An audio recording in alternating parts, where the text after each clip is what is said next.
Namaste. Namaste. Welcome to session 10 of our adventure together into the magical, mysterious, mystical world of mantra practice.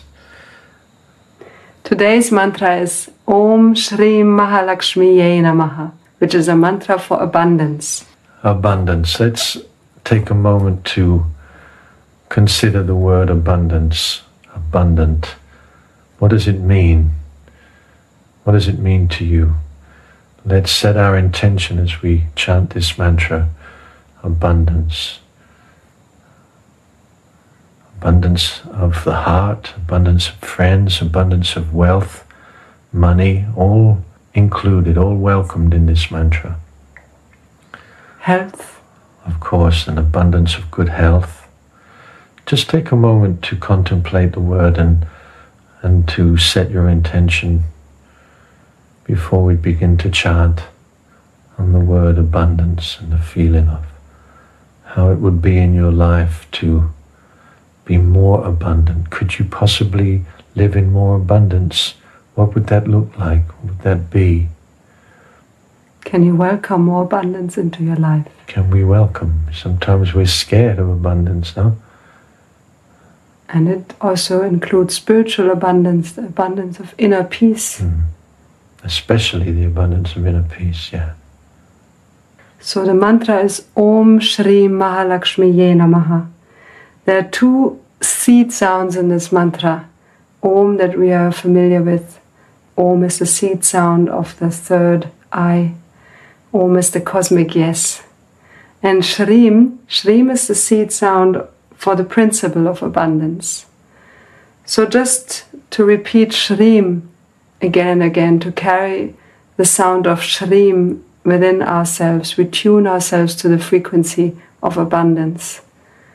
Mahalakshmiye Namaha. Mahalakshmi, Maha means great, like in the word Mahatma, but it also means heart-centered. So it's an abundance that comes from the heart. An abundance that benefits everyone and everything. Lakshmi, the goddess of abundance, and Ye is again the power, the Shakti that manifests the energy of abundance. And Namaha means I offer salutations, I salute. This abundance of the heart. And let this feeling of compassion spread all over you. And we can share with love and compassion with the whole world. We will chant it 108 times. Again, every repetition is an opportunity to be in the moment. Sometimes we might lose it, our thoughts will go to the future or the past. But then comes another repetition which we can tune into and lock into the present again.